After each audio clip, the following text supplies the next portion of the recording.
Ako po si Miss Winnie at ito ang ating kwento. Magandang araw. Ako si Jessica, 70 years old. Ang kwentong ibabahagi ko ay nangyari noong late 80s. Nasa 34 years old pa lang ako noon. May 3 akong anak.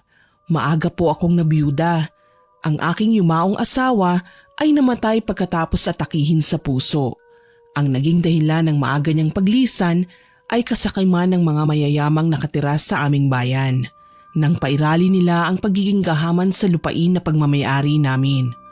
Para lubos niyong maintindihan ang aking kwento, hayaan niyo kong simulan sa mismong pagkamatay ng aking mister. Natatandaan ko, nagtatalo na kami noon ni Rowena. Pwede bang wag ka munang manggulo pa, Rowena? Ang lupang gusto mong kunin sa amin ay hindi mo na mababawi pa. Binigay na sa amin ng Don yun. Pwes wala kang magagawa kundi ang sundin ako. Kompleto ako sa abogado. Marami akong perang pambayad sa kanila kaya magagawa ko ang lahat ng gusto ko. Marami ka naman palang pera eh. Bakit pinagdidiskitahan mo pa ang katiting lang na lupang sinasaka namin? Bakit ba ako magpapaliwanag sa'yo? Sabi ko nga hindi ba? Kukunin ko na ang lupang ito dahil gagamitin ko na. Kaya magsilayas na kayo at wag nang babalik pa sa bayang ito. May sakit na ang aking asawa noong araw. Kaya ingat na ingat ako na wag na siyang makakarinig ng mga usapang masyadong sensitibo para sa kalagayan niya. Kaso nga lang, tila ba nananadya si Rowena. Sinadya niyang iparinig ang mga katagang ayaw na ayaw marinig ng aking asawa. Ginustong sumagot ng lalaki, ngunit hindi na nagkaroon ng pagkakataon pa. Habol niya ang paghinga at namumutlang napatingin sa akin.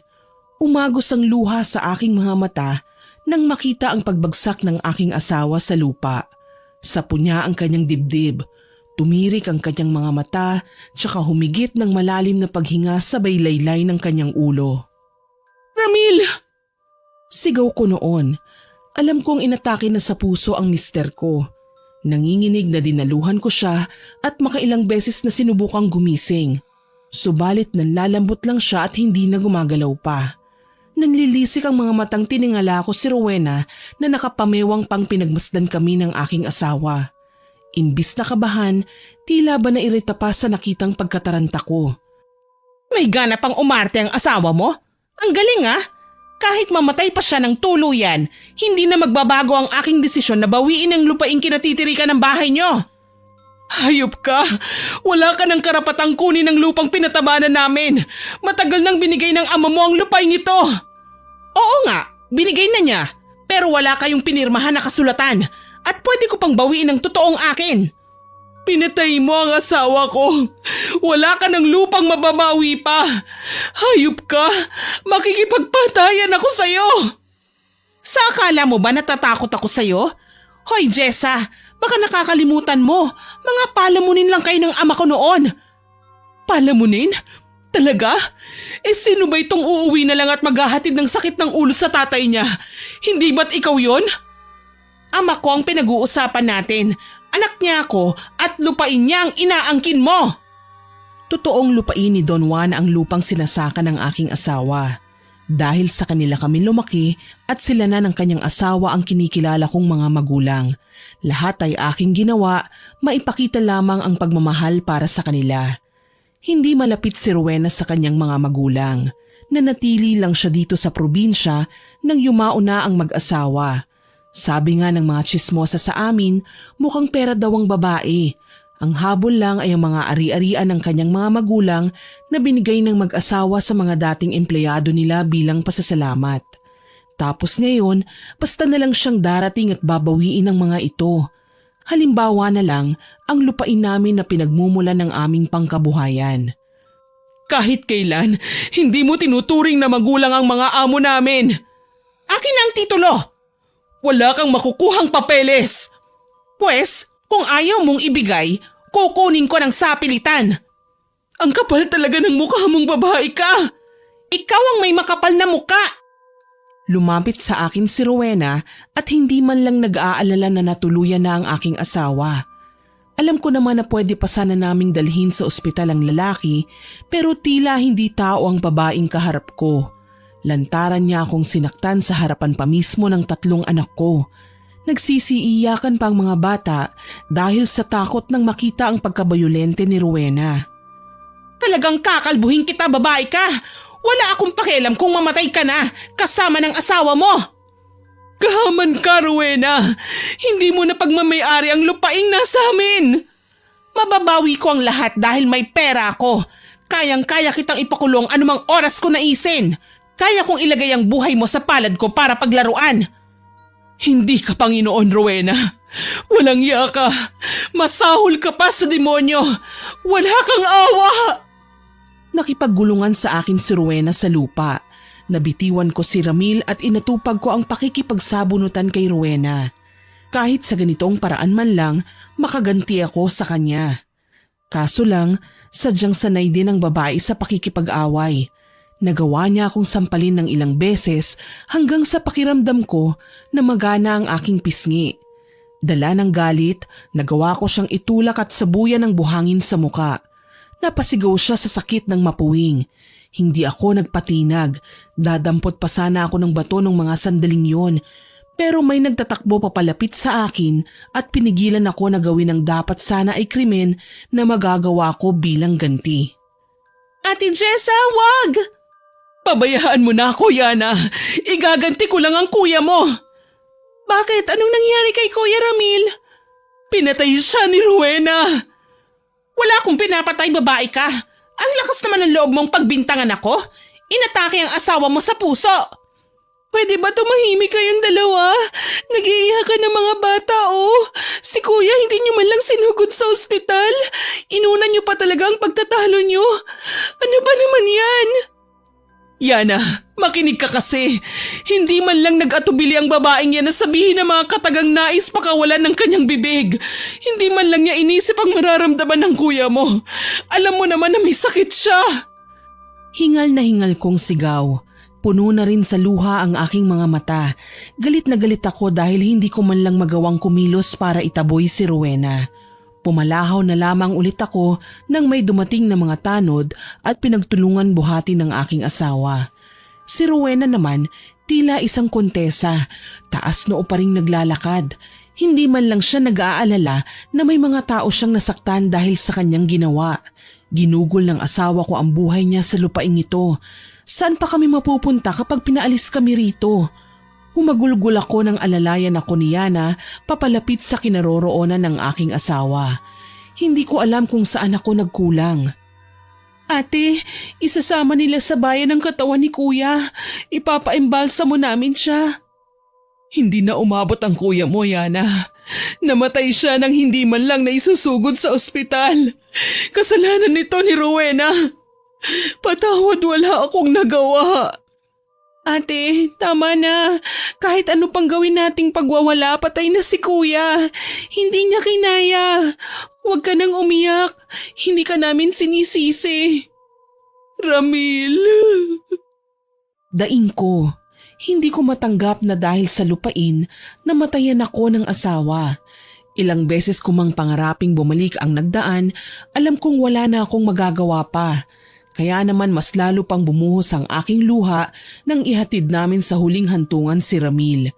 Halos ayaw kong iwan ang kanyang puntod. Gusto kong magwala. Ang babaeng naging dahilan ng paglisan niya ay hindi man lang nagpakita. Paglipas ng ilang araw, halos lamunin ako ng lungkot at takot. Habang abala ko sa pagluluksa sa pagkawala ng aking asawa, sinamantala pala ni Rowena ang kahinaan ko. Kinamkam na niya ang mga nakatanim na pangkabuhayan namin sa lupain kagaya ng gulay at mais. Dahil alam niyang tag-ani na, inunahan niya akong gawin yun na mas lalo kong ipinag-alala dahil babae lang ako at may mga tauhan siya. Yana, tulungan mo naman ako. Ano bang ginagawa ni Rowena?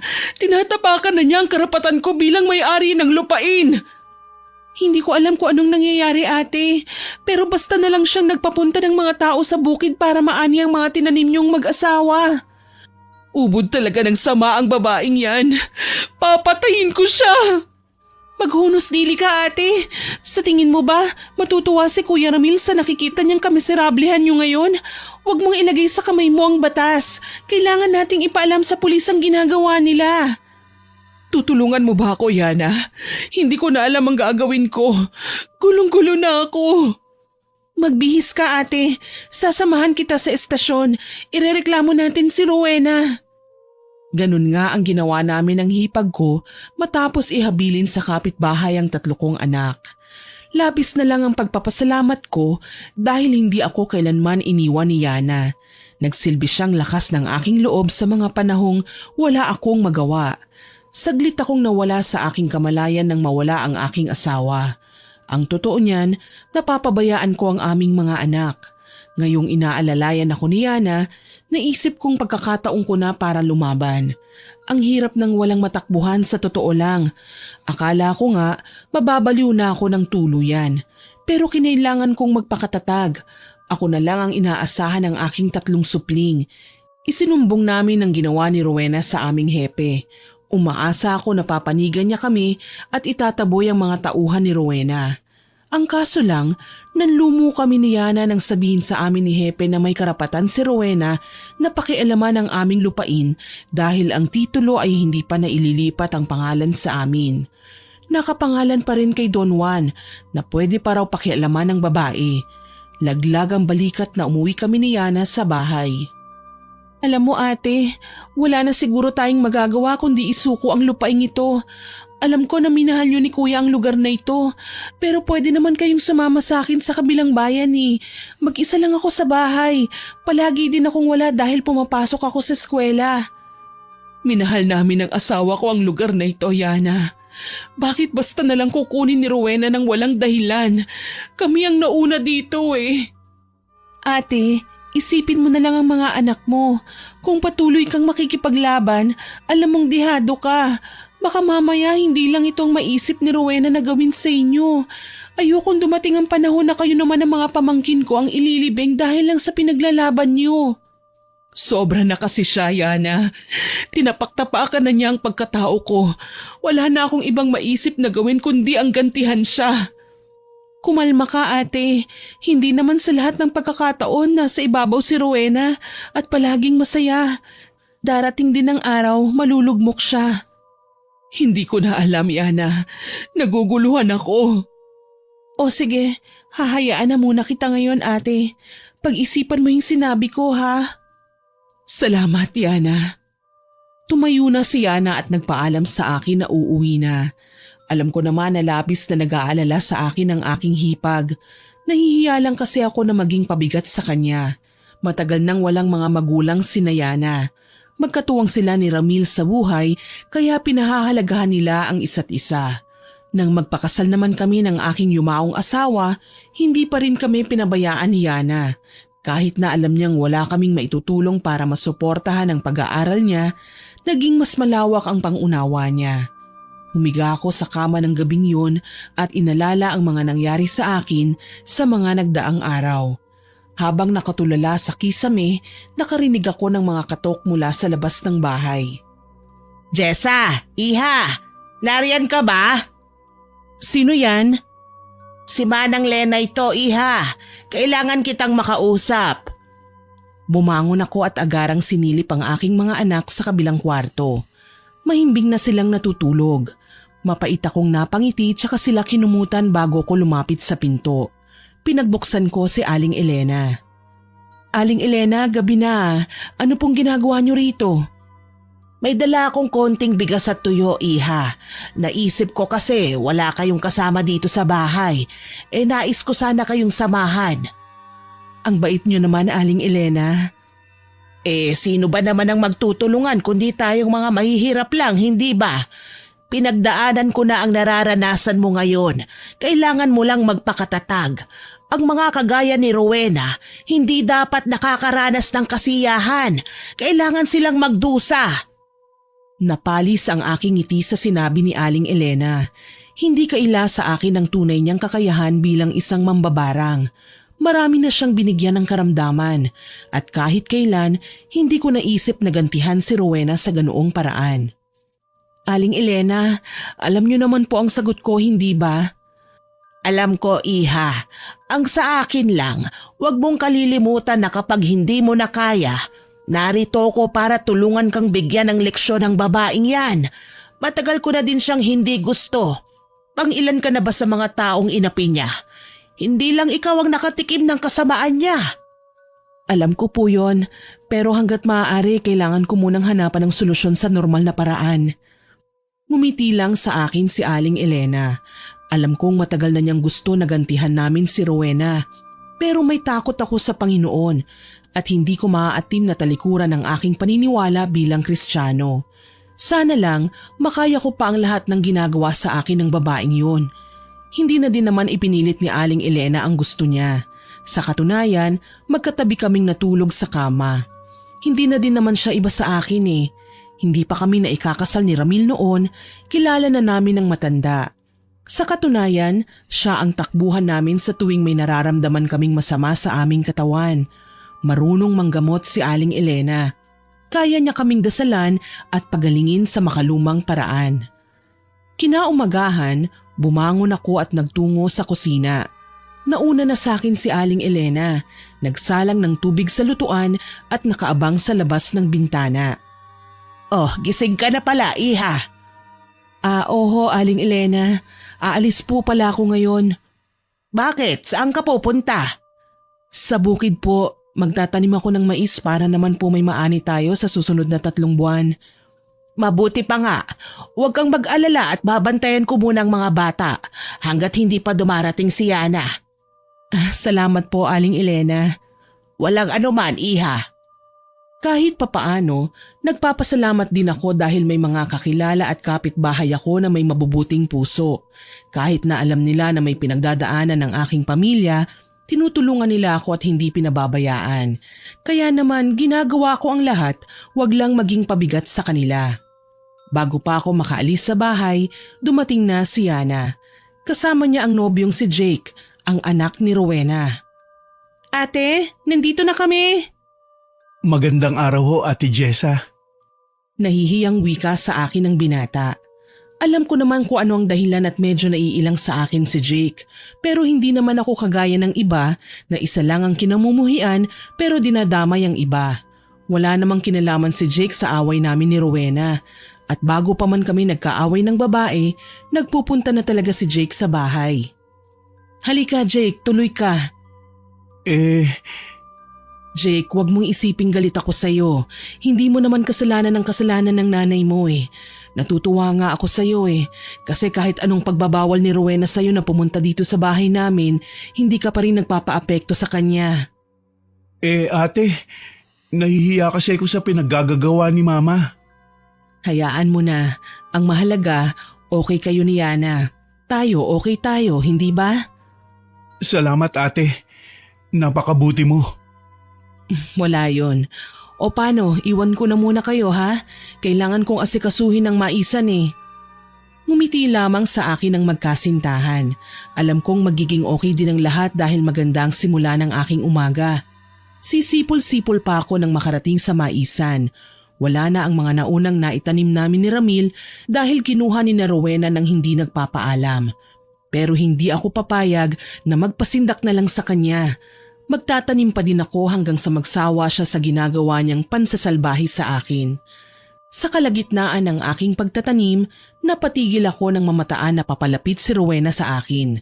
May kasama siyang 2 hanggang 3 trabahador na binabayaran niya ng arawan para magsaka sa bukid. Jessa, sinong may sabi sa'yo na magtanim ka ng mais sa lupain ko? Ha, hindi mo lupain ang kinatatayuan natin, Rowena. Nananaginip ka ba? Aba, mukhang matapang ka ngayon ha? Anong ipanlalaban mo sa akin? Kung gusto mong mabawi ang lupaing ito, bayaran mo ko. Nababaliw ka na ba? Manggagancho ka. Kahit kailan wala ka nang alam na api-apihin kundi ang mga taong akala mo hindi lalaban sa'yo. Umalis ka sa lupain ko kung ayaw mong ipapatay kita. Mas lalong wala kang karapatang pagbantaan ako. Baka nakakalimutan mo, pwede kang makulong kahit na may pera ka. Singhal ko sa babae.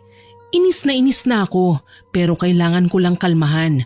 Maliban sa usapan namin ni Yana tungkol sa pagkupkup niya sa amin, nabanggit niya din ang tungkol sa pagkuha namin ng abogado na pwede kaming tulungan sa aming mga suliranin na legal.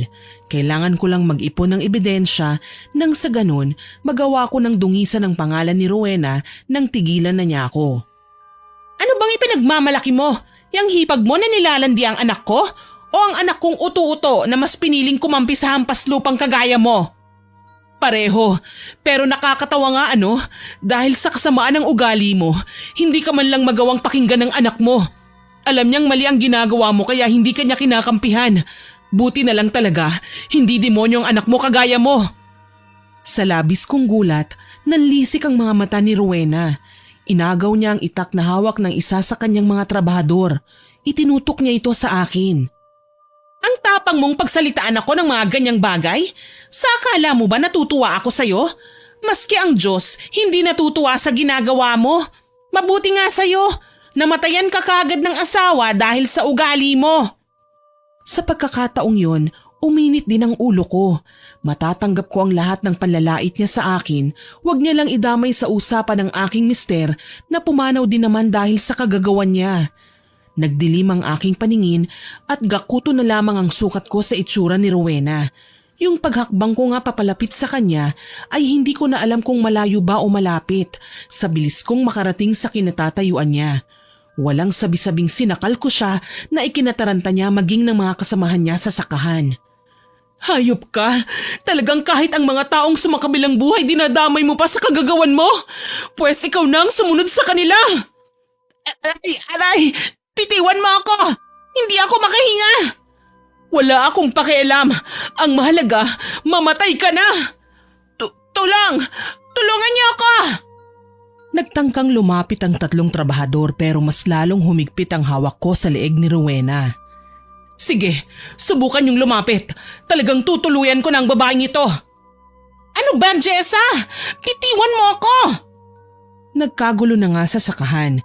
Hindi ko alam kung saan humingi ng tulong ang isa sa kanila. Namataan ko na kasi sina Yana at Jake na natatarantang nagtatakbo papalapit sa aming kinaroroonan. Ate, pakiusap. Bitawan mo na si Auntie Rowena. Ate, wag! Baka mapatay mo si Mama! Wala akong pakialam, Jake. Ang mahalaga, matapos na ang problema ko. Tutal palagi naman akong pinahihirapan ng nanay mo. Mas mabuti nang mamatay na siya.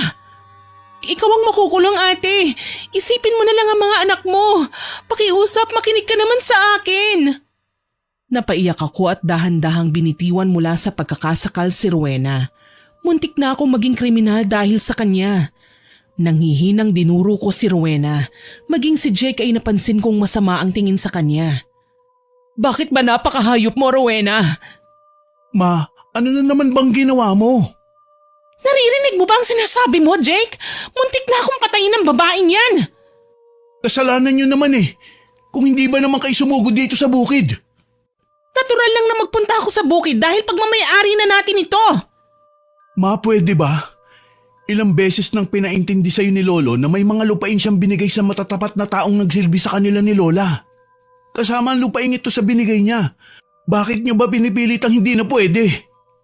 Punyeta naman, Jake. Ako na nga ang sinaktan, kinakampihan mo pa ang babaeng yan? Wala po akong kinakampihan, okay? Kailangan lang kitang pigilan dahil hindi na tama ang ginagawa niyo. May karapatan tayo sa lupain ito. Sa tatay ko ang pwestong ito. Gaga ka pala eh. Binigay na nga, hindi ba? Tsaka hindi ka ba nahihiya? 10 taon nang nasa posisyon namin ang lupain ito. Ngayon mo pa babawiin? Ang kapal ng mukha mo. Pasahol ka pa sa walang pinag-aralan. Pwede ba kumalma na kayo? Ang iinit ng ulo niyo eh. Tumahimik ka. Baka nakakalimutan mo. Nilandi mo lang ang anak ko. Social climber. Ma, sumusobra na kayo. Galit na hinawakan ni Jake sa palapulsuhan si Rowena. Kababakasan na ng panggigigil ang mukha ng binata kaya napaatras ako at napalapit kay Yana. Nararamdaman ko ang panginginig din ng kalamnan ng aking hipag kaya naman naaawa kong hinaplos ang kanyang likod. Umuwi na kayo. Ayokong tayong dalawang magtalo. Alam niyong hindi pa din ako papanig sa inyo. Talaga? Di magsama kayo? Tutal naman matagal ka ng suwail. Ano pang pinagkaiba mo sa patay gutom na yan? Bakit ma? Akala nyo ba natatakot ako na mawala sa poder nyo? Mas magiging masaya ako. Nagsasawa na nga ako sa pagkontrol sa buhay nyo. Sige, sambahin nyo yung pera nyo. Inalalayan kami ni Jake at iniwan niya ang kanyang ina. Ang 3 trabahador naman, hindi na nagawang simulan ng pagsasaka sa taniman. Mukhang natakot na sila sa nakitang kaguluhan.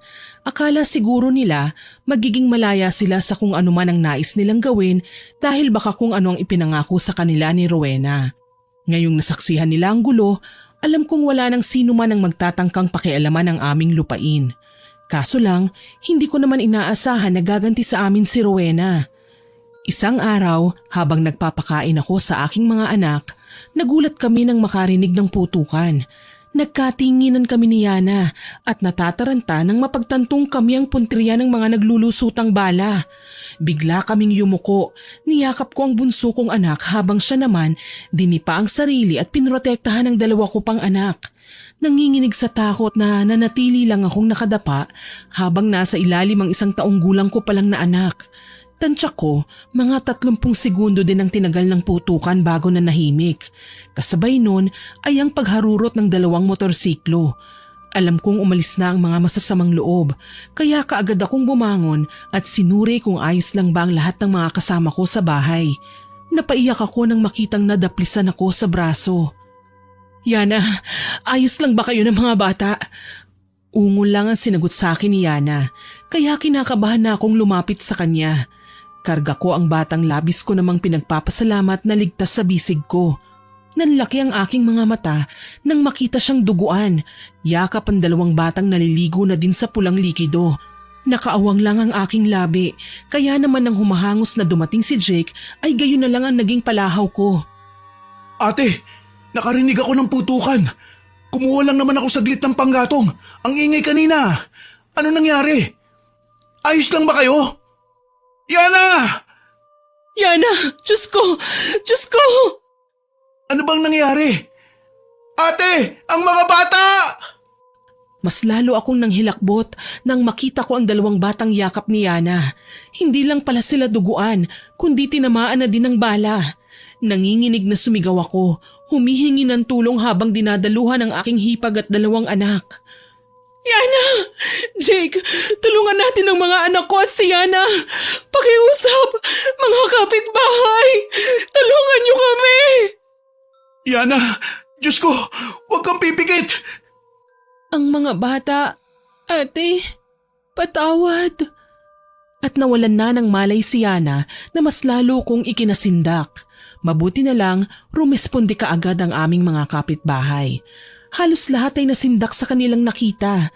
Kaagad naming isinugod sa ospital ang aking hipag, pati na ang mga bata. Kaso lang, nanlumo ako nang ideklara ng mga doktor na dead on the spot raw ang 2 bata. Ayon sa initial report, nauna na silang natamaan bago pa man naidapa ni Yana sa sahig. May tama ng bala sa leeg ang aking panganay, samantalang sa puso naman ang pangalawa. Wala akong ginawa kundi umiyak ng umiyak. Hindi na ako halos mapatahan ni Jake, kaya naman ang kanyang ginawa ay nakipag-usap na lamang sa mga pulis para magbigay ng statement sa mga nangyari. Si Yana naman, buhay pero kritikal ang kalagayan. Kasalukuyan siyang nasa ICU at inaasikaso ng mga doktor. Bakit nangyari sa amin ito? Bakit? Ate, huwag ka pong mag-alala. Hindi kita iiwan. Aalamin natin kung sinong walang pusong gumawa nito sa inyo. Sobra na ito, Jake. Kamamatay lang ng asawa ko eh. Pati ba naman ang mga bata? Huwag ka nang umiyak, ate. Kawawa naman si Bunso. Kailangan ka niya. Hindi rin biro ang tromang dinanas niya sa putukan kanina. May tiwala ako kay Aling Elena, Jake. Alam kong aalagaan niya si Bunso. Ate, nakikiramay po ako. Mga anak ko!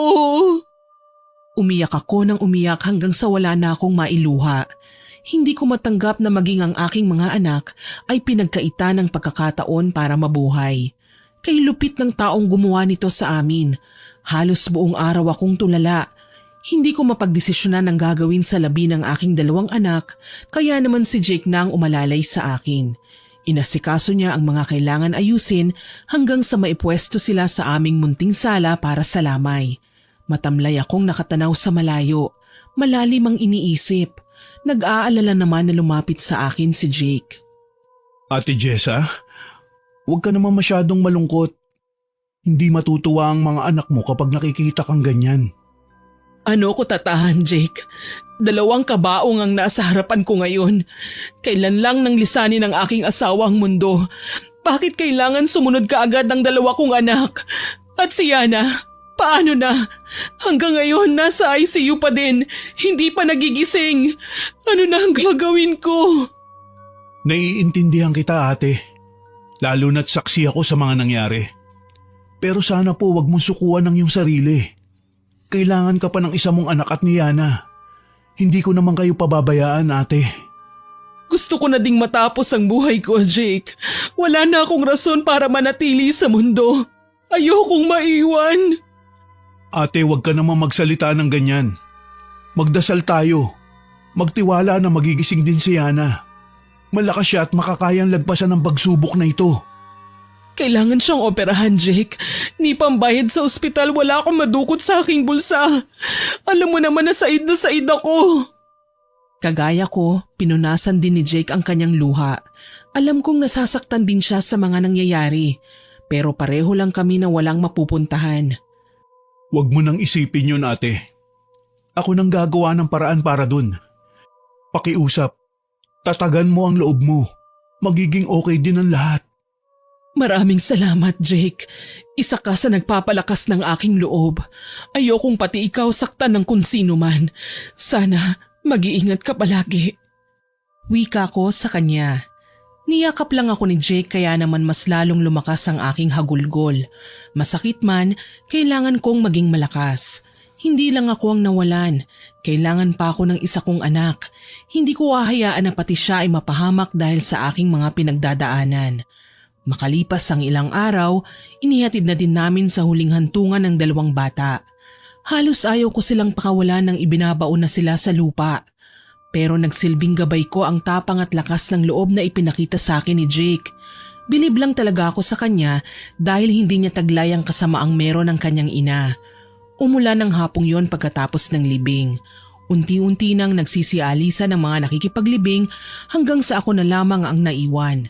Nang aalis na sana ako, napakunot ang aking noo nang matanaw sa likod ng mga puntod si Rowena.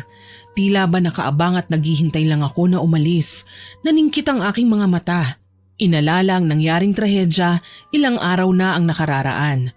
Nakaramdam ako ng takot nang pumasok sa aking isipan ang ideyang baka may kinalaman si Rowena sa pamamaril sa aming tahanan. Kaya naman umalis na ako at pinuntahan si Aling Elena. Magandang hapon po, Aling Elena. Oh, Jessa, iha. Mabuti naman at nakauwi ka na. Siya, halika na sa kusina at may inihanda akong mainit na tsokolate para sa'yo. Maraming salamat po, Aling Elena. Kaibutin niyo po sa akin. Anak na ang turing ko sa'yo, kaya kung may kailangan ka, huwag kang mahihiyang magsabi sa akin. Hindi po ba marunong kayong mantawas?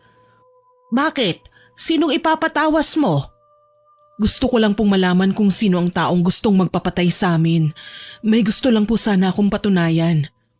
Sigurado ka ba? Hindi po ako matatahimik hanggat hindi ko nalalaman kung sino ba talaga ang salarin sa pagkamatay ng aking mga anak. Kailangan kong makaganti.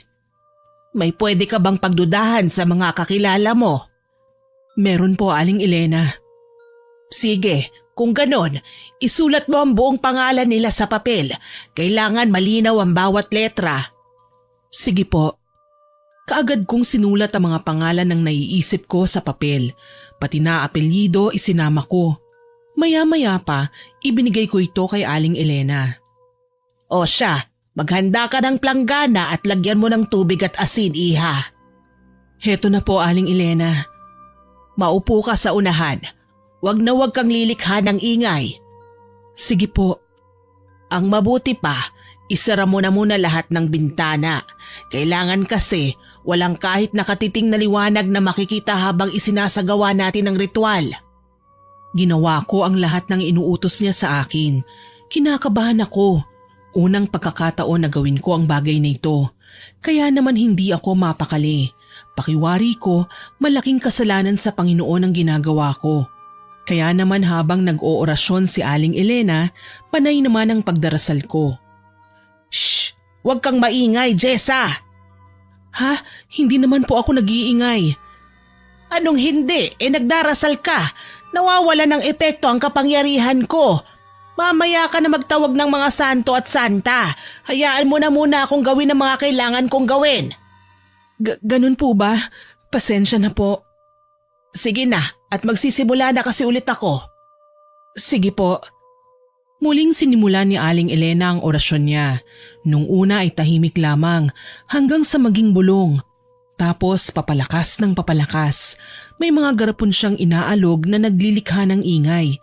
Hanggang sa sindihan naman niya ang kandila. Walang tigil sa pagdarasal ng mga banyagang wika si Aling Elena habang pinapatak ang kandila sa plangganang may tubig. Kalaunan, nagulat ako nang tumingin siya sa akin. Iha, tingnan mo ang bulto na nabuo sa tubig. Diyos ko, si Rowena!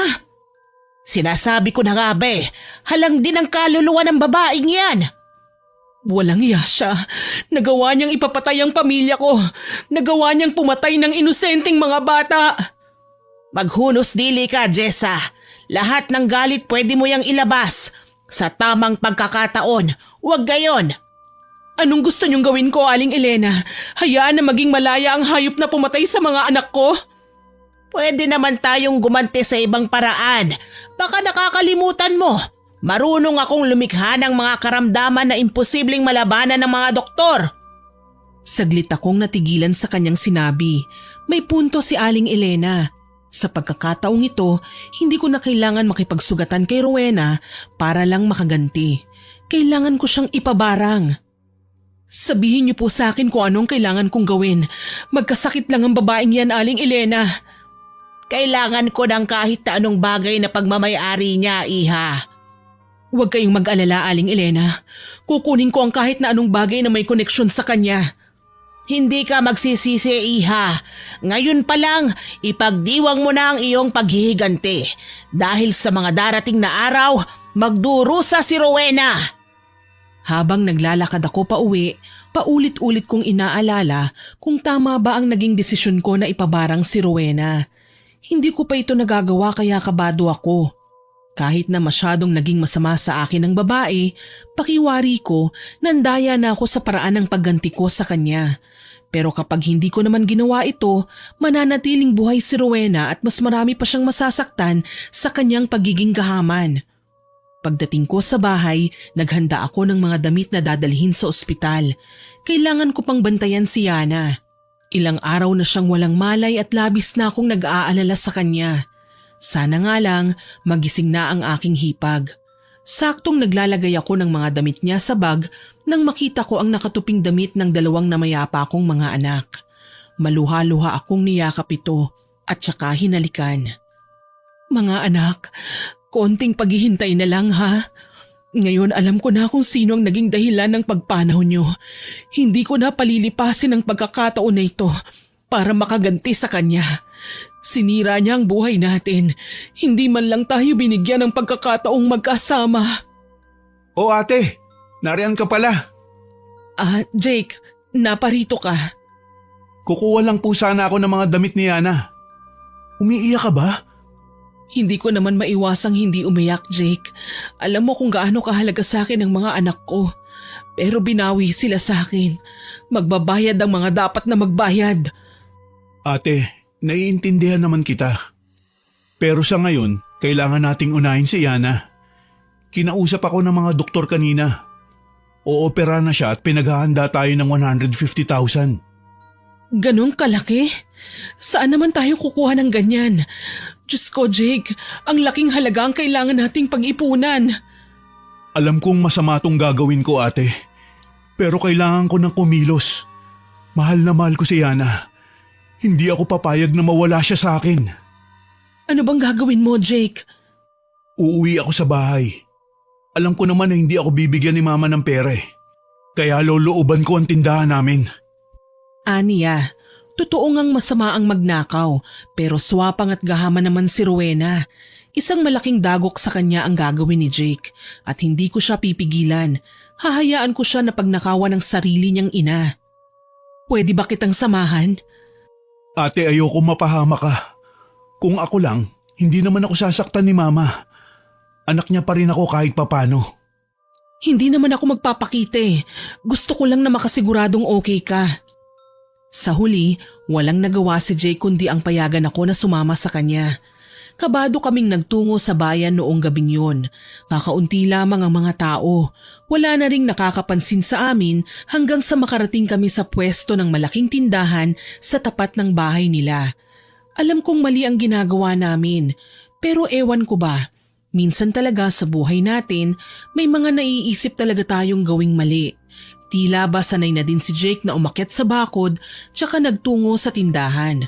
Hindi ko alam kung paano niya bubuksan yun, pero nanatili lang ako sa labas at titingin-tingin sa kalsada. Maya-maya pa, nagulat ako nang makitang si Jake na ang nagtatakbo palabas ng tindahan. May bitbit siyang pamilyar na kulay na bag. Sa pagkakatanda ko, pagmamay-ari ito ni Rowena. Te, halika na! Hindi ka ba natatakot na ninakawan mo ang mama mo? Bakit naman ako matatakot? Alam ko naman na hindi lahat ng perang dumarating sa kanya ay sa kanya talaga mismo. Masakit man isipin pero hindi mabait ang mama ko, ate. Alam mo yan. At alam mo rin karamihan sa perang meron siya. Tila ba ninakaw niya yun ng harap-harapan sa ibang tao. Alam ko naman yun, pero iba kasi ang nakikita kong lakas ng loob mo, Jake. Hindi ka kagaya ng mama mo. Ate, hindi ako santo. Pero hindi rin naman ako pabayang boyfriend. Kailangan ni Yana ang tulong natin. Umaasa din ako na pagkatapos niyang maoperahan, magigising na siya. Sigurado yan, Jake. Ano man ang ginawa mo ngayon, hindi pa rin magbabago ang tingin ko sa'yo. Mabuti kang tao at hindi mo hahayaan na may mangyaring masama sa mga mahal mo. Matapos ang pag-uusap naming yun, mas nalinawan ako. Hindi nga mabuting tao si Rowena. Maski anak niya, nagre-rebelde sa kanya. Dapat lang siguro, hindi ako makonsensya sa gagawin ko sa kanya. Pagdating sa ospital, kinuha ni Jake lahat ng pera sa bag at binayaran ang bill ni Yana. Kasama na ang kailangan bayaran para sa operasyon. Napaiyak ako sa tuwa dahil alam ko may posibilidad ng mapabuti ang kalagayan ng aking hipag. Ate, dito na muna sa iyo ang bag. May laman pa yan na pwede nating magamit sa mga gastusin sa susunod na araw. Sige, saan ka pupunta? Kakausapin ko lang ang doktor na o-opera kay Yana. Tumango na lamang ako at hinayaan siyang umalis. Nang ako na lamang sa hallway, pasimple kong hinalungkat ang bag. Nanginginig ang mga kamay ko na sinilip ang laman nito. May panyo, may pabango at may wallet. Sigurado ko, hinablot lang ni Jake ang bag na ito para lagyan ng pera. Hindi ko alam paano niya nagawa ng mabilis. Pero nasa mahigit 30 mil pa ang naiwan sa loob ng bag. Kinuha ko ang pabango at inamoy. Tila kinakabahan ako sa labis na excitement. Yun ang pabangong gamit ni Rowena. Kung sinuswerte nga naman. Hindi na ako nag-isip pa at sunod kong hinalungkat ang laman ng wallet. May lamang calling cards, 5 lilibuhin at larawan ni Jake kasama ang mama at papa niya. Meron ding nakahiwalay na larawan si Rowena na siya lang mag-isa. Ito na nga ang hinihintay kong pagkakataon. Ngayon, magagawa ko na ang kailangan kong ipagawa kay Aling Elena. Kinuha ko ang larawan at ibinulsa. Siya namang pagbalik ni Jake. Ate, bukas daw ng umaga magsisimula ang operasyon ni Yana. Ang mabuti pa, umuwi ka na muna. Paano ka, Jake? Ako na po muna magbabantay kay Yana. Sige na, kailangan niyo pong matulog para bukas. Salamat, Jake, pati sa lahat ng mga itinulong mo. Wala yun, ate. Heto nga palang bag mo. Sandali, ate. Dalhin mo na tong pera. Magagamit natin to sa mga kailangan natin sa bahay at sa iba pang gastusin. Itatapon ko ang bag. Sigurado ka ba sa gagawin mo? Baka may makakita sa'yo. Naisip ko nga sunugin na din para wala nang makahanap pa. Kung ganon, pwede bang ako na lang ang gumawa? Pauwi na rin naman ako eh. Ibalot na lang natin ito sa tela tsaka itago ko muna sa bag ko. Sige, ate. Okay lang naman. Ikaw na munang bahala rito, ha? Tinanguan ako ni Jake nang pumihit na ako patalikod dala ang bag. Pakiwari ko para akong tulisan na tatakas pero dadaan sa checkpoint.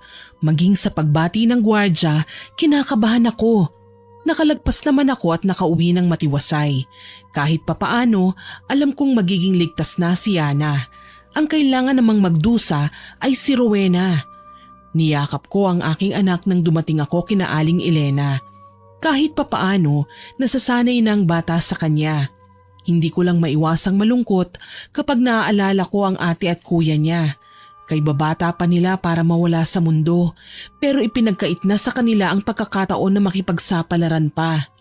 Gayunpaman, alam kong hustisya na lang ang katapat para sa ikatatahimik ng loob namin. Aling Elena? Oh, iha, nariyan ka na pala. Halika, magmerienda ka. Salamat po. Maraming salamat din po sa pag-aasikaso niyo sa aking anak. Malaking bagay po ang ginagawa niyo para sa akin. Wala namang kaso sa akin yun, Jessa. Alam mo naman na wala akong pamilya. Sa inyo ko na lang iginugugol ang panahon ko habang narito pa ako sa mundo. Aling Elena, wag naman po kayo ganyan magsalita. Para naman ho kayong namamaalam eh. Sinasabi ko lang ang posibleng mangyari, iha. Siya nga po pala, Aling Elena. Ito po ba magagamit ninyo? Inilabas ko ang larawan ni Rowena na nasa bulsa ko. Iniabot ko yon sa matanda na ikinangisi niya. Tinanggap ang larawan at tinitigan ang litrato ng babae. Ang galing, iha! Saan mo nakuha ang larawang ito? Naku, mahabang kwento, Aling Elena. Sabi ko sa kanya. Gayunpaman, ikinuwento ko pa rin kay Aling Elena ang tungkol sa ginawa ni Jake. Tawa ng tawa ang matanda. Hindi niya akalaing gagawin ng binata yon, pero sa kabilang banda, bumilib siya sa pagiging maaalalahanin ni Jake na ginagawa nga ang lahat kahit ang pagnakawa ng sariling ina para sa kanyang mahal. Mali ang kanyang ginawa pero hindi ko magawang sabihin yon sa kanya. Nasabi ko pa nga sa aking sarili, mabuti nga kay Rowena nang matuto naman siyang lumugar. Bueno, hindi na natin patatagalin pa ang bagay na ito. Sumama ka sa akin mamaya pagkatulog ng anak mo. Isasagawa na natin ang parusa para kay Rowena. At gayon nga ang ginawa ko. Matapos kong kumutan ng aking anak at isara ng maayos ang mga pinto at bintana, lumapit ako kay Aling Elena. Hinawi niya lang ang kurtinang nakatabing sa tila naroong banggera sa harap ng hapagkainan. Tumambad sa aking paningin ang mga kagamitan na alam kong mambabarang lamang ang pwedeng gumamit. Paupo ka at ako na ang bahala sa iyong mga kaaway. Ano pong gagawin ninyo, Aling Elena? Ano bang gusto mong mangyari sa kanya? Gusto kong gambalain siya ng mga multo ng kanyang pinatay na tao. Posible po ba yon? Abay, oo. Posible ang sinabi mo. Pagkatapos, ano na ang gagawin natin? Bigyan siya ng dahilan para wag nang kumain. Kailangan niyang mamatay sa takot. Kailangan niyang malunod sa konsensya. Masusunod ang iyong nais. Isinagawa nga ni Aling Elena ang pakiusap ko sa kanya. Nagsindi siya ng itim na kandila at gumuhit ng bituin sa banggera gamit ang itim na abo. Habang ginagawa yon, nagdarasal siya sa wikang Latin na kay hirap intindihin. Gayunpaman, alam kong alam niya ang kanyang ginagawa. Ipinuwesto niya sa gitna ng bituin ang larawan ni Rowena. Dinasalan ulit ito at hinayaang matamaan ng naglalagablab ng apoy mula sa kandila. Makalipas ang ilang saglit, naramdaman ko ang paglamig ng hangin sa paligid, kasabay ang pagtahimik sa loob ng bahay na kahit simpleng paghinga namin ay hindi ko na marinig, o tama bang sabihing ako lang ang nabibingi. Natapos din naman ang aking paghihintay nang walang tumatambad sa akin na kababalaghan. Ang larawan ni Rowena ay nakadikit na sa bituin at para bang unti-unting sinisip-sip ng kung anong puwersa dahil dahan-dahan nang nasisira ang kulay at kagandahan ng tekstura nito. Maghintay tayo, iha. Bukas na bukas, may mangyayaring hindi mo maipapaliwanag. Salamat po, Aling Elena. Kinaumagahan, kababangon ko pa lang ay nakaabang na sa akin si Aling Elena. Nagtaka ko kaya naman nagpa siya akong tumayo. Teka, Jessa, huwag ka munang lumabas. Nasa sala si Rowena at nais akong makausap. Ha? Bakit po? Alam ba niya na binarang niyo siya kagabi? Hindi, pero alam ko kung anong sadya niya sa akin. Ngayon, manatili ka na lamang sa kwarto at ako na ang bahalang makipag-usap sa kanya. Pakinggan mo lang ang kanyang sasabihin, ha? Sige po. Wala akong nagawa kundi ang manatili na lamang sa loob ng kwarto para pakinggan ang kanilang pinag-uusapan. Sumilip-silip din ako at nakitang mag-isa lang siya. Prenteng nakaupo sa sofa at may hawak na pamaypay habang nandidiring nililibot ng tingin ang paligid. Ang kapal ng mukhang pumunta rito, hindi na nahiya. Oh, Rowena, napagawi ka rito sa bahay. Aling Elena, nagtatanong-tanong ako sa mga kakilala ko sa bayan. Ikaw raw ang kilala nilang manggagamot. Ayoko sanang gawin to pero kailangan ko nang magpatawas sa inyo. Bakit? Ano ba nangyari sa'yo? Hindi ho ako nakatulog ng maayos kagabi. Minumulto ako. Ha? At kilala mo naman ba ang gumagambala sa'yo? Si Ramil ho, ang asawa ni Jessa. Siya ang gumagambala sa akin. Lihim akong napangisi sa aking narinig. Kung ganun, totoo nga na kayang takutin ni Aling Elena si Rowena at baliwin pagdating ng araw.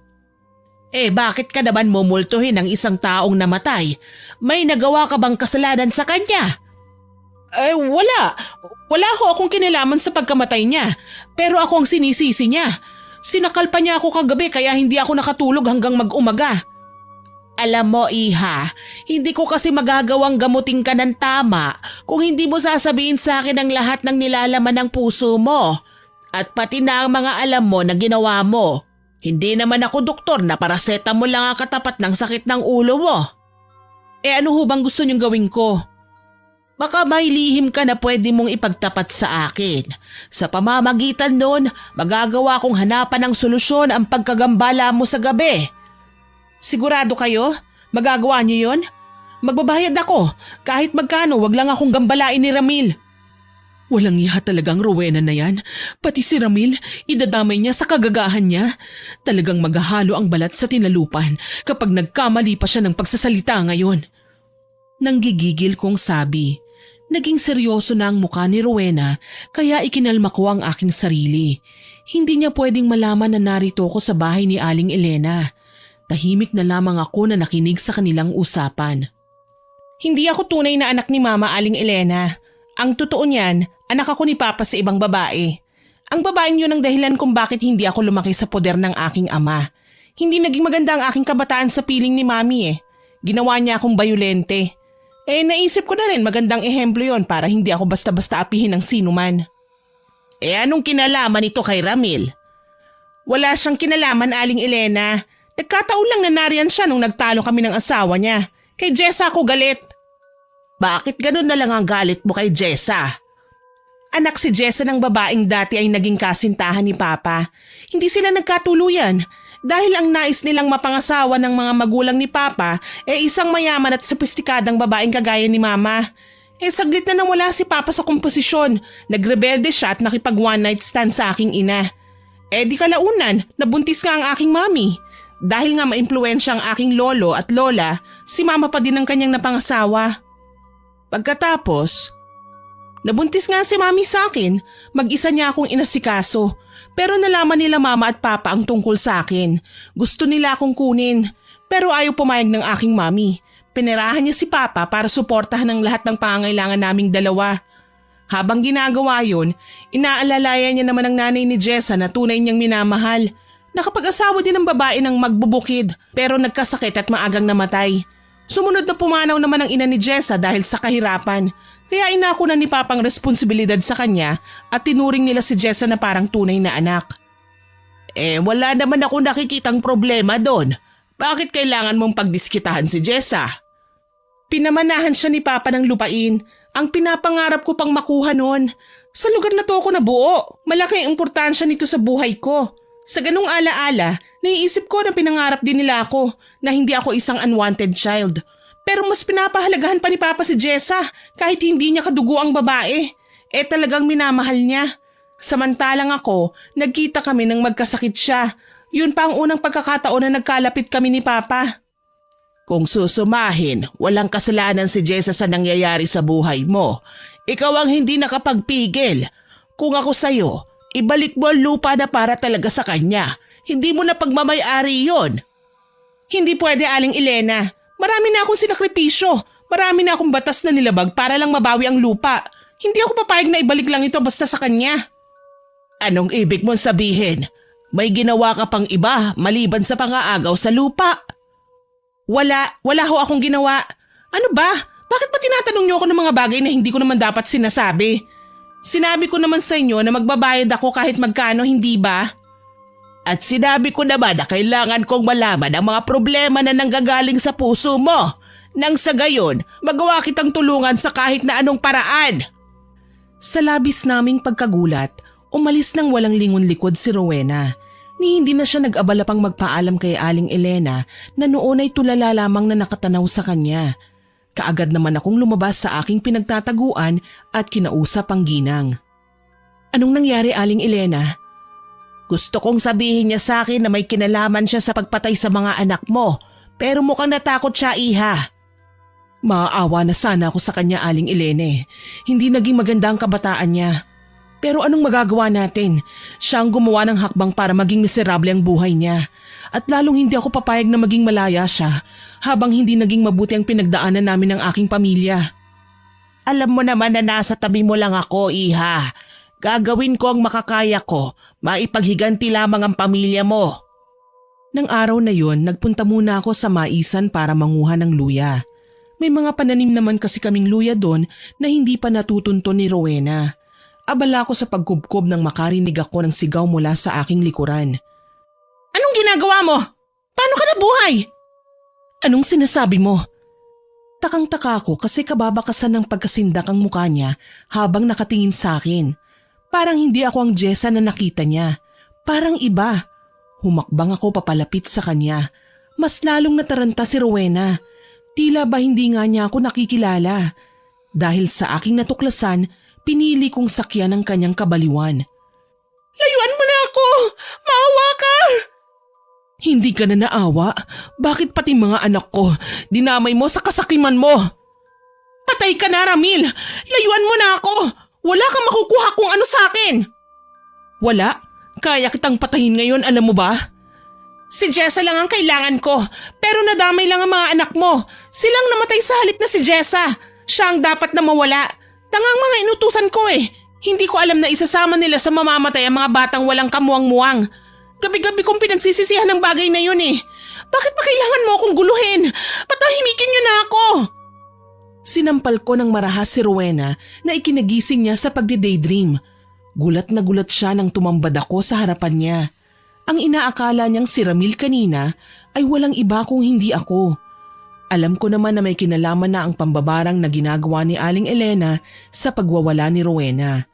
Usapan na namin na babaliwin niya ang babae.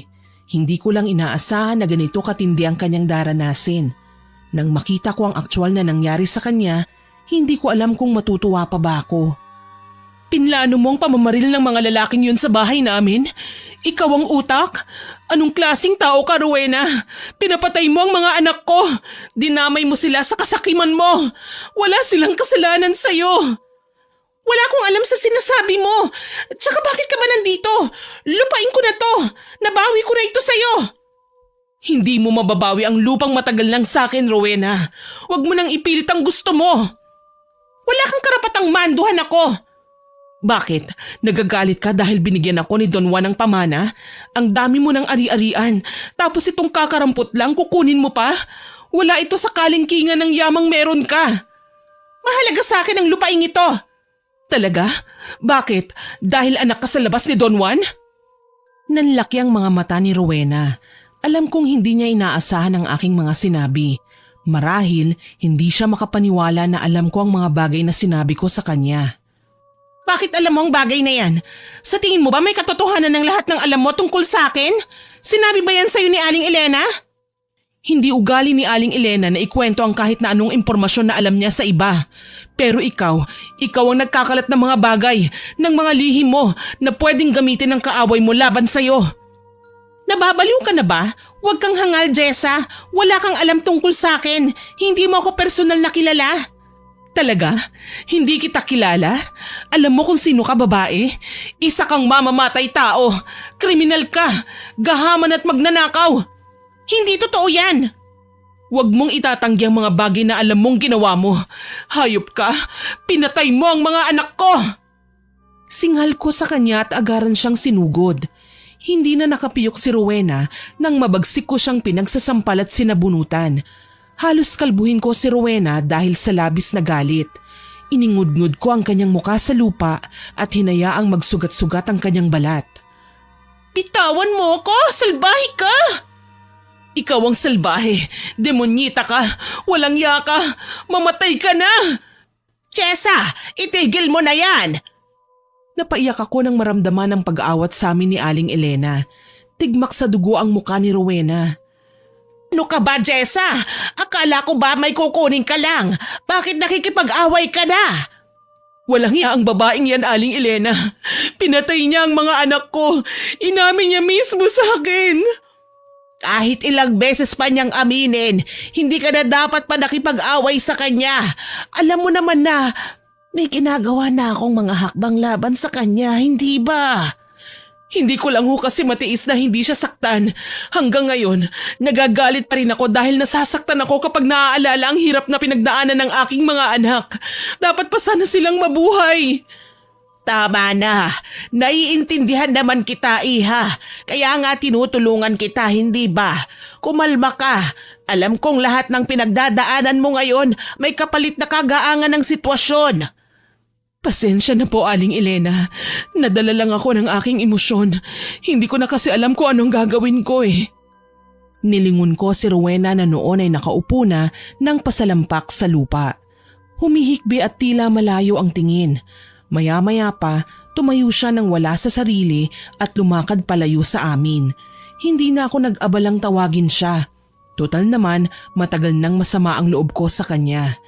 Inalalayan naman ako ni Aling Elena at inuwi sa bahay. Doon ko ibinuhos ang aking buong emosyon sa labis na kalungkutan. Kinatanghalian, naikalma ko na din ang aking sarili at nagpaalam sa ginang na magtutungo sa ospital. Ate, mabuti naman at nandito ka na. Kanina ka pa namin hinihintay. Tagumpay ang operasyon niya, ate. Ganun ba? Diyos ko, salamat naman. Akala ko nga buong araw ako maghihintay sa labas ng operating room. Pero mabuti na lang, natapos nila kaagad. Mamayang hapon daw, ililipat na nila sa ward si Yana. Umiiyak ako kaya naman niyakap ako ni Jake. Masaya ako para sa kanila. Alam kong magiging okay din ang lahat para sa relasyon nila. Ang kailangan ko na lang na asikasuhin ay ang tungkol sa pamilya ko. Ayusin ang buhay ko. Magsimula ulit.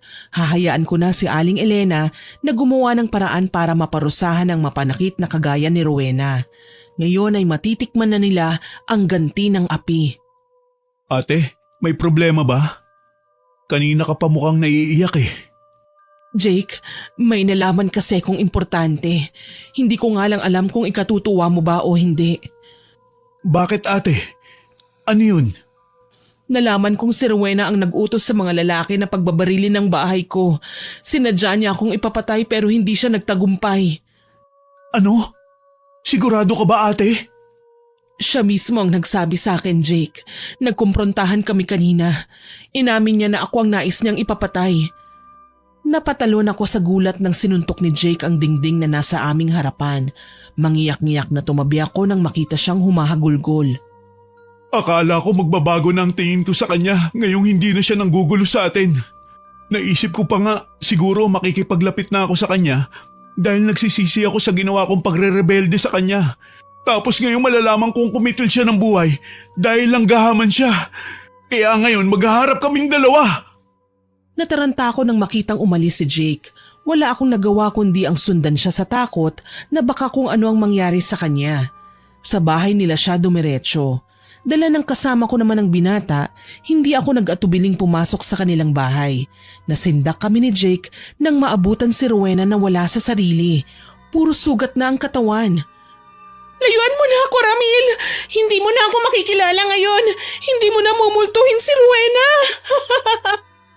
Ma, anong ginagawa niyo? Jake, anak, halika! Tulungan mo ko! Kailangan kong baguhin ang sarili ko para hindi na ako balikan pa ni Ramil. Tinatakot niya ako eh. Ayaw niya akong patahimikin. Napasigaw ako nang walang habas na dinukot ni Rowena ang kanyang mga mata gamit ang kutsara. Habang ginagawa niya yon ay panay ang ungol niya at natataranta naman na pinipigilan siya ni Jake. Ma! Diyos ko, ano ba nangyayari sa inyo? Tatanggalin ko lang ang mata ko nang hindi ko na siya makita, anak. Yaya, nasan ba kayo? Tumawag kayo ng doktor! Huwag mo nang hanapin ang mga kasambahay natin. Pinaalis ko na sila. Diyos ko! Habang nagsasalita ay nagagawa pang sumirit ng dugo mula sa mga mata ni Rowena. Hindi siya nagtagumpay sa pagtatanggal sa isa pero medyo lumusot ito sa eye socket kaya mistula siyang inooperahan habang kapa ng kapa sa paligid. Mas lalong nagkalat ang dugo na hindi ko na maatimpang lapitan. Akala ko tapos na siya, ngunit hindi pa pala. Napasigaw ako nang may madampot siyang kutsilyo kung saan nilaplap niya ang kanyang balat sa braso na ikinalitaw ng kulay puti niyang laman. Dito na ako hindi nakatiis. Napasukan na ako sa kabila ng katotohanang naririnig ko ang mga palahaw niya. Halos mabaliw din ako at hindi na makahinga. Nalalanghap ko ang kalansahan ng kanyang dugo kaya nanghihina akong lumabas. Mistulang nawawala na sa sarili si Rowena. O mas tama bang sabihing sinasapian siya. Maya-maya pa, nagsisigaw na naman ang babae. Jake, tulungan mo ako! Hindi ako makakita! Pero naririnig ko sila sa tenga ko! Sinisingil nila ako sa ginawa ko! Anak, tulong! Hindi na malaman ni Jake ang gagawin. Alam ko naman na natatakot din siya sa ginagawa ng kanyang ina. Yun ang dahilan kung bakit hindi niya makumpronta ang babae. Pero nagulat ako nang muli na namang sumigaw si Jake. Ano ba naman kayo? Ano ba kasi ang ginagawa niyo, Ma? Hindi ko sinasadya, anak. Hindi ko sinasadyang mamatay ang mga anak ni Jessa sa trahedyang iyon. Siya lang ang nais kong mabura sa mundo. Hindi ko naman alam na madadamay sila. Nakita niyo na ngayon ang resulta ng ginawa niyo. Kinakarma na tayo, Ma. Kay liit na lupain, pilit niyo pang inaagaw. Ngayon ano naging kapalit? Buhay ng mga inosente. Tapos ngayon ano? Magbabaliw-baliwan kayo para hindi niyo maharap ang krimeng nagawa niyo? Hindi naman ako baliw, anak. Totoong nakikita ko si Ramil. Kasama ang dalawa niyang anak na namatay. Tinatakot nila ako. Papatayin nila ako. Natutup ko ang aking bibig nang makitang naliligo na sa sariling dugo si Rowena. Napasigaw pa ako nang makita siyang basta nalang sumuka sa aming harapan. Amoy malansang imbornal ang nalanghap namin sa inilalabas niya sa kanyang bibig. Ilang sandali pa, nakita kong kinakapa-kapa ni Rowena ang sinuka niya sa paanan dahil hindi niya makita. Naghalo na ang pula at itim na likido sa kanyang palad. Humahalakhak ang babae habang kinakain niya ulit ang maruming likidong nanggaling sa kanyang katawan. Dahil dito, muli na naman akong nagsuka. Si Jake naman, walang magawa kundi ang magtawag ng tulong. Mabuti na lang, naging mabilis ang pagresponde ng mga pulis dahil may kasama din silang ambulansya na sakay ang mga nurse. Dinala nila si Rowena sa ospital. Ano nang mangyayari sa kanya, Jake? Hindi ko alam, ate. Ang natitiyak ko lang na wala sa katinoan si Mama. Parang sinisingil na siya ng mga taong nagawa niya ng mali. Alam kong hindi siya patatahimikin. Siguro, hindi lang kami ang kanyang ginulo. Ako na ang humihingi ng patawad sa lahat ng ginawa ng mama ko, ate. Alam kong hindi naging madali para sa inyo na tanggapin ang dagok na ito. Pero nakikita ko pa rin nagsusumikap kayo na maging maayos pa rin ang buhay niyo. Hanggang dito lang naman ang kayang gawin ng isang mahirap na kagaya ko, hindi ba, Jake? Ate, marami kang pwedeng gawin. Pero hindi mo ginawa. Nanatili kang mabuti at kalmado sa kabila ng kasamaang naidulot ni Mama sa inyo. Napayuko ako.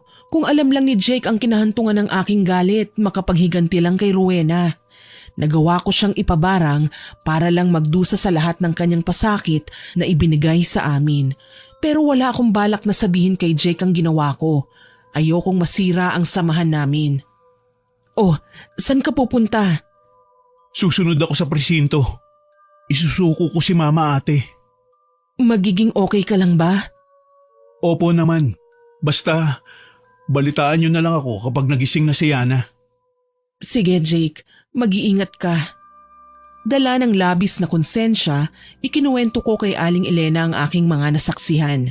Sinabi ko sa kanya ang mga detalyado na ginawa ni Rowena, pati na ang mga nakakadiri nitong pagdukot sa sariling mga mata. Nagsisimula na siyang magdusa sa mga kasalanang kanyang ginawa. Aling Elena, pwede hubang itigil niyo ng pambabarang sa kanya? Hindi maaari ang gusto mo, Iha. Bakit naman po, Aling Elena? Iha, kapag ipinatigil mo ang ginagawa ko kay Rowena, ikaw ang tatalunan ng sumpa. Ikaw ang magkakasakit at magiging miserable. Gusto mo ba yon? Diyos ko, ano ba itong ginawa ko?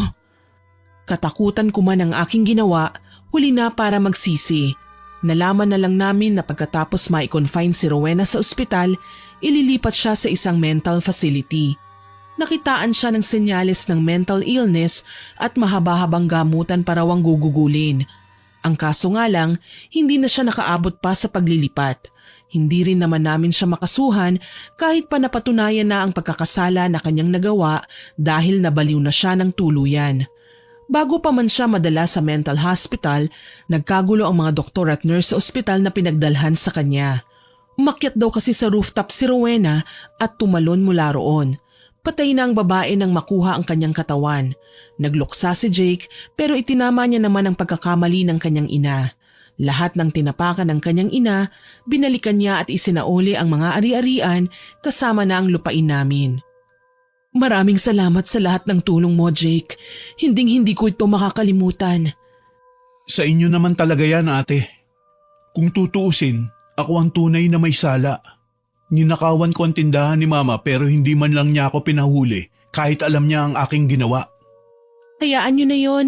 Ang mahalaga, natutunan natin ang ating mga pagkakamali at pagsisikapan nating huwag ulitin ang masamang gawain. Isa pa, ginawa mo naman yun para mapaoperahan ako eh. Tama ka, Yana. Kaya mag-iingat ka na sa susunod, ha? Hindi ko kakayanin kapag may nangyaring masama sa'yo. Masaya ko silang tiningnan. Kahit papaano, nararamdaman ko na ang kapanatagan. Maski si Rowena, dinalaw ko sa puntod niya. Inalayan ng kandila at dasal. Siguro naging bulag lang siya noon sa dami ng kanyang maling pinaniniwalaan. Ang sa akin lang, sana mapatawad niya ako sa aking ginawa. Dahil maging siya, nakita ko ang epekto ng barang sa kanyang pagkatao. Pinatawad ko na siya at sa lahat ng pagkakasala niya sa akin. Hanggang ngayon, narito pa rin kami sa lupain na binigay sa amin ni Don Juan. Hindi na ako nakapag-asawang muli at masaya na ako sa pinatayong bahay sa akin ng aking natitirang anak. Noong pumanaw si Aling Elena ay ipinamana niya sa akin ang mga kagamitan sa pambabarang niya. Pero inilibing ko rin ito kasama ng kanyang labi. Matagal ko nang ipinangako sa aking sarili na hindi nagaganti sa ganoong paraan. Isa pa, hindi naman ako marunong na mambarang. Iniisip ko na palaging may lugar para sa pagbabago at yun ang aking gagawin. Hanggang dito na lamang po. More power sa inyong channel at God bless. Naway nagustuhan nyo ang aking ibinahaging kwento. Hanggang sa muli, ako po si Miss Winnie na nagpapasalamat sa inyong pakikinig.